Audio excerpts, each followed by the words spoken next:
In this video, we are going to teach you how you can turn this into this. That's right. We are going to teach you guys how to grade your trading cards with PSA in 5 simple steps. Make sure you stay tuned.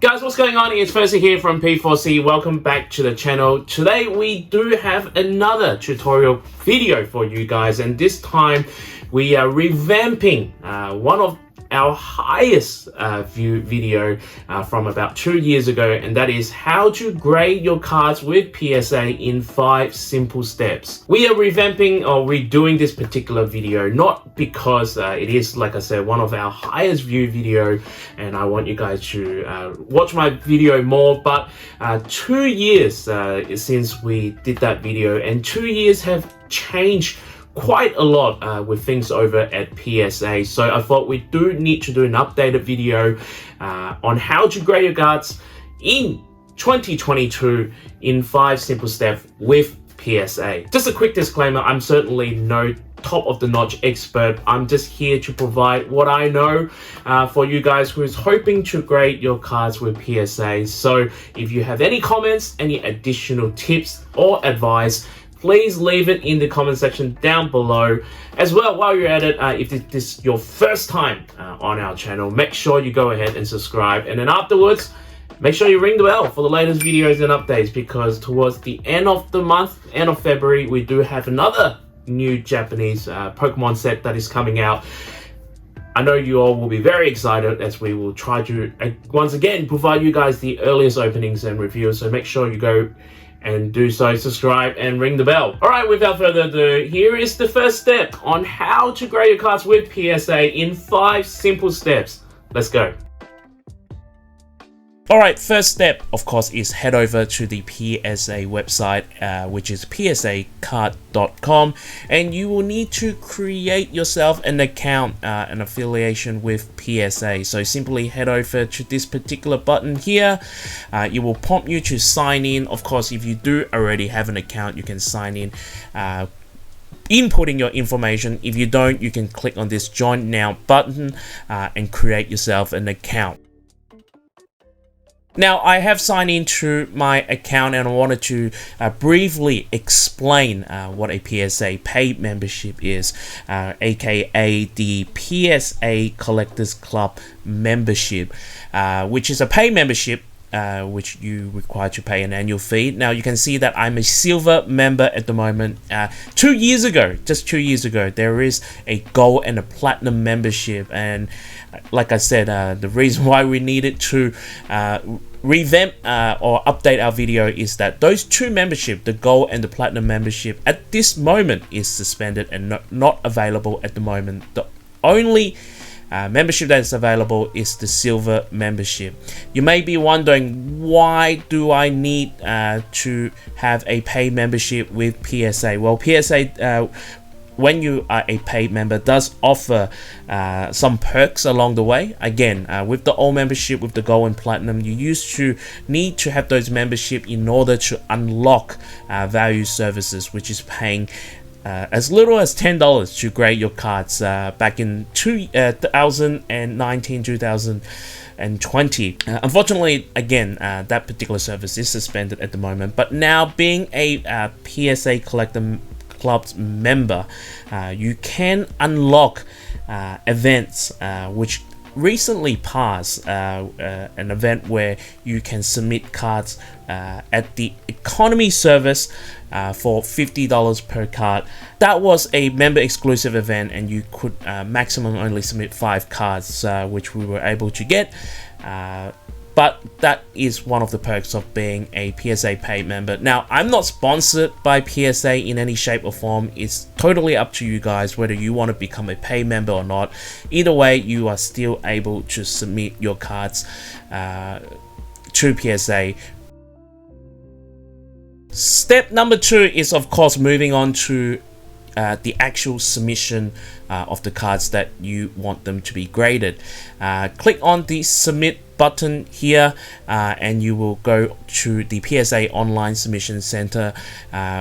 PSA has pretty much moved everything onto an online platform, so I don't think, I might be wrong, I don't think you can actually submit using paper form these days. But click on the start button and you can see that I already have a submission made, but I'm going to actually click on the start new submission here and show you guys the proper step that is required. Being on this page, it asks you what type of item you want to submit for grading. As you can see, a PSA not only grade cards, they grade packs, they grade tickets, jumbo cards, all sorts.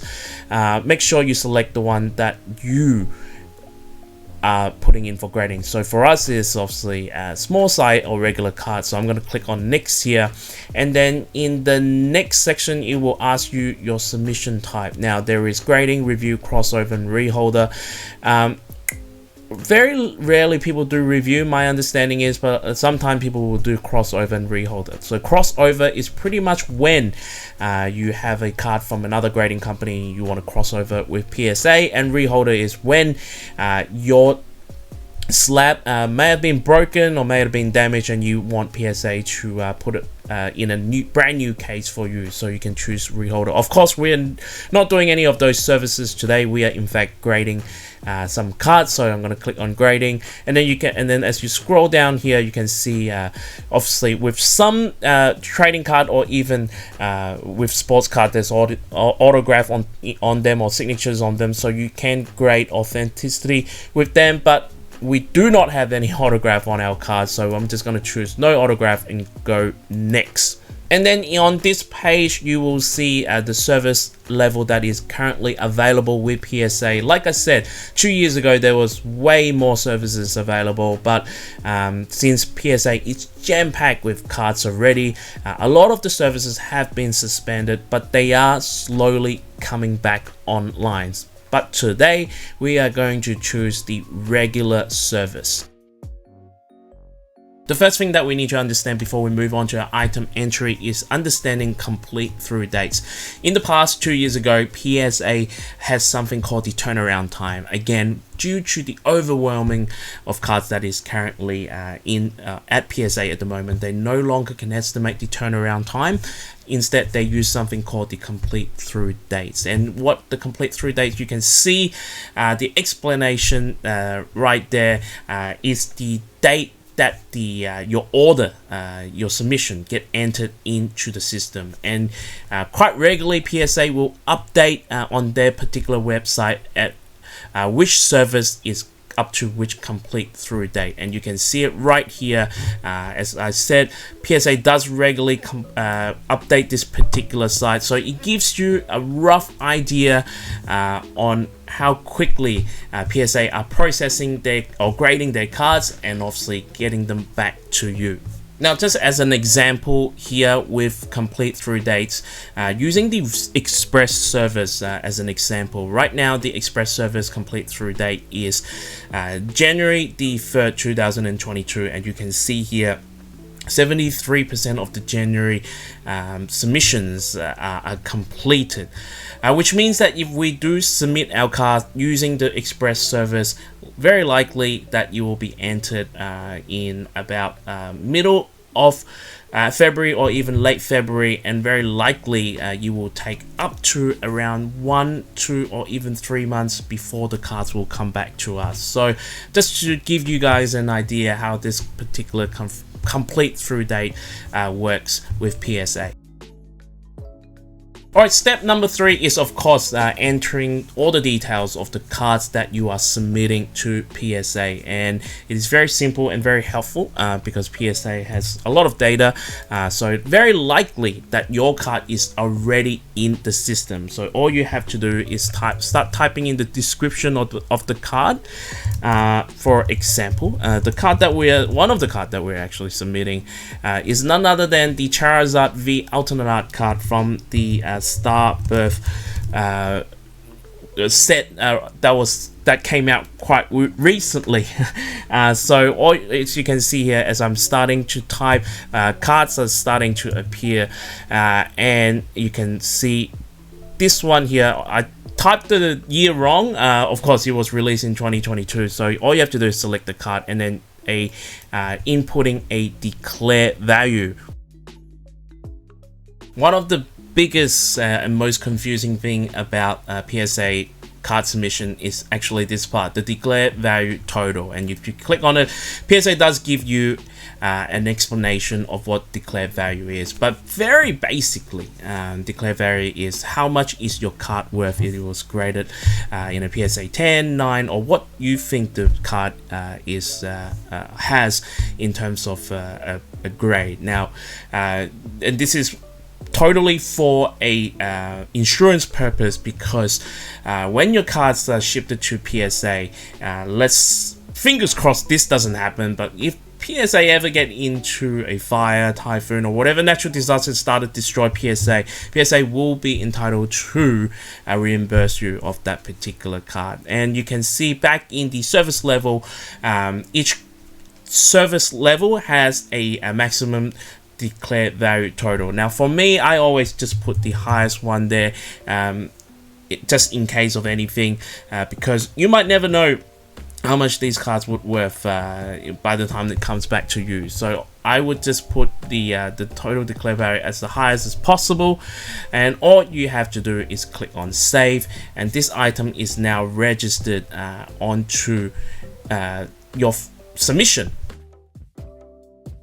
Just a quick tip as well, if you ever cannot find or no idea how to find the description of the card, always go to google.com and then search for PSA, for example, Umbreon,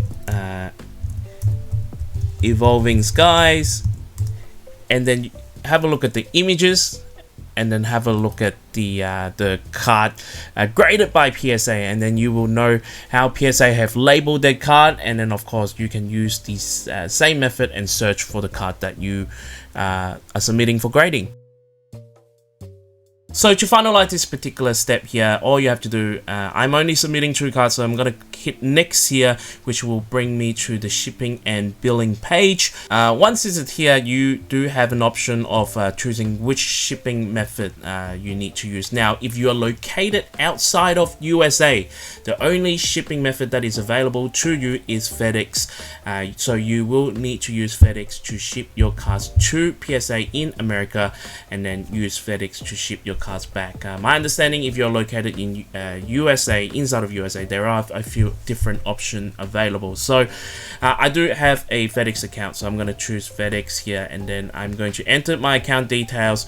Now I'm going to purchase an insurance, of course, just to make sure the cards, again, if it gets damaged, get lost during the transition period, I will be covered. Now once you have decided your return shipping method, you can see below is the payment method, and you will need to input your credit card details, but as a notice, your credit card will not be charged until the order is received and has been completed by PSA. So quite often when you receive a notification PSA have charged your card, it means that your card is on the way back to you. Alright, after confirming everything, you can see here our online submission has been successfully completed. All it is left to do is to pack your cards, put it in a box nicely, and then ship it to PSA. But before that, you will need to print everything that is in front of you, so make sure you do so.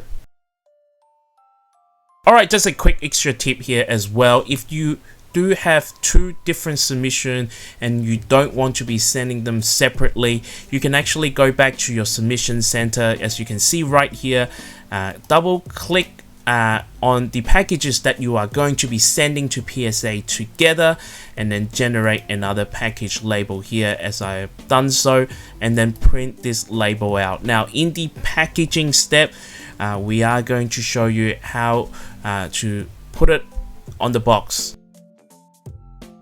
So in front of you and I now are the 2 cards that we are going to submit to PSA for grading. Of course, the Charizard V from Starbirth, and a Dragon Ball Super card, a secret rare card. So what I'm going to do here, I'm actually going to pull this out of the hard case, and then this one here is called a card saver one. It's called a semi-rigid sleeve. And what you want to do now, for very convenient way to input your card into the card saver ones. I actually cut it down by the side. This is a tip that I've learned from a very experted person who grade a lot of their cards with PSA, because it is actually quite hard to try to shove your card down from the top. So with the side being open, I can just very easily slide the card in there. Now, one thing is that you can see there is a tab that I use. Now this pad is just any sticky. You can pretty much use any sticky notes and put it on the penny sleeve on the card, and all you have to do, and the reason why I put this in is because it is very easy for the grader to pull your card out, just pulling the sleeve out. Now, one thing I did forget to mention, that you will need to also include a penny sleeve on your card. Some people have asked me whether they can use the sleeve from the ETB. You can use any sleeve that you want, but just don't expect that you'll be getting them back from PSA. So this is how you would prepare your cards. This is stage number 1. All right, now that I put both of my cards into the card savers, I will need to put them in between 2 cardboard here. Now you can see these, again, you can cut these yourselves pretty easily, but what I'm going to do here is that put the 2 cards here and then put the cardboard in between. And so this is what PSA requires you to do. And of course, what I'm going to do on top of that as well is to just put a few rubber bands, ensure the card is safely secure inside the 2 cardboard. Again, this is for your protection. You don't want the cards to be damaged when they are making their way to PSA. Hopefully you can get that PSA jet min. So this is how you would protect your cards like this. Now, some people have asked me, how many cards would you put on in one go? Typically, the max that I would do is around 20 to 25 cards. Of course, we're only doing a 2 card submission, hence the volume there. But even if you're submitting just one card, you will still need to complete this process. All right, there is a particular way that you will need to put your cards in between the 2 cardboard, and that is according to the submissions that you have made. For example, in this particular submission, might not be the best example. I've only got 2 cards here, the Charizard card and the Dragon Ball Super card here, but I will put them in order as I have submitted. Now, because it's only a 2 card submission, you might think it might not make a big difference, but have a think about these guys grading over PSA. They're not only grading your cards, but they're grading tons. We're talking about thousands, we're talking about hundreds of cards that they're grading each day. The more you make the life of the grader easier, the better chance, I suppose, getting a better grade. Who knows, but obviously make sure you do it in the order that you've submitted your cards. Now, when you get your cards back from PSA, quite often they'll give you one of these boxes with all the graded cards inside. These are actually really great to reuse because you can slide your cards back in there, close the sleeve, and then you can ship your cards back to PSA like this. Now, what I would like to do as well, I'm probably going to put some bubble pops, glad wrap, whatever it is, just to make sure my card is fully secured when they're inside here. So again, preventing them to have any sort of damage before or during when it arrives to PSA. All right, in front of me here are the forms that I printed out for this particular submission. First thing first, I will need to cut this particular packaging label out. Now, once I've cut this out, I will need to stick this onto the box, as you can see here, just so when it arrives at PSA, they will know they can scan the barcode and know first of all, what submission it is, and then how quickly do they need to act on it. All right, from the printed form, you will see a couple of things here. You'll see PSA copy 1, PSA copy 2, and then customer copy. Customer copy, of course, you don't need to worry about. You will just keep that, hold that to yourself because it is a customer copy for you to hold and remember what submission you have made. Now, in here, you will need to fill in a couple of things here. ask you the total number of order included in this package and the number of collectible included in this package here. So I'm actually going to put 2 here because I'm going to actually have another submission with a different service, so that's why it's a 2. And the number of collectible, meaning number of cards that is in this service, again, there's only 2 here. You don't need to fill out any of that, PSA use only. And what you need to do at the very bottom here, just need to do your signature, and you will need to do that on both forms. Now once you have done that, you can fold it and make sure you include these forms in the submission. So just to clarify, you will need to put your cards in here, you will need to put the forms in here, and on this particular box you will need to put the barcode that you have printed out and stick it onto the box. All right, as you can see, I put the 2 boxes into a bigger box. You might think it's a bit of an overkill, but this is the only box I have. So it is quite big here, but the last step is, of course, you can see this particular label here. Now this is the label for the 2 combined services. Well, I need to cut this out and actually stick it on the side of the box as instructed, and then that's it. That's how we will be able to send our submission to PSA. All right, there you have it. That was 5 simple steps on how you can grade your cards with PSA. I hope you enjoyed. I hope you find this particular video useful. Let us know in the comments below if you have any additional questions or tips and advice on how to do graded card submissions. If you did enjoy this video or find this video helpful, make sure you give us a like, and then afterwards make sure you subscribe if you haven't already done so. Also hit the bell for the latest videos and updates. All right, thank you very much, guys. And if you are opening up packs today, may the God of Bulls be with you always.